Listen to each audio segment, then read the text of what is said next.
Hi friends, வாங்க இன்றைக்கி நான் என்ன பண்ண போகிறேன்னு பார்க்கலாம். வல்லரைக்கீரையை வச்சு ஒரு துவையல் செய்ய போகிறேன்.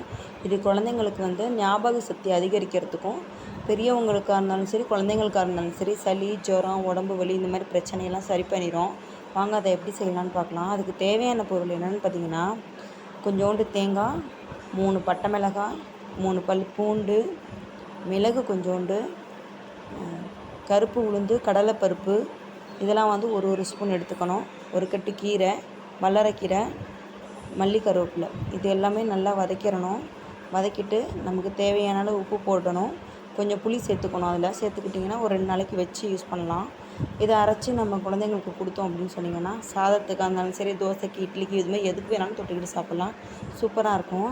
நான் இன்றைக்கி இதை எதுக்கு யூஸ் பண்ணியிருக்கேன்னா, திணை, வரகு, குதிரைவாளி இந்த மாதிரி ஒரு சாதம் செஞ்சு அதுக்கு நான் சைடிஷ்ஷாக அதை யூஸ் பண்ணியிருக்கேன். இந்த வீடியோ பிடிச்சிருந்தால் லைக் பண்ணுங்கள், கமெண்ட்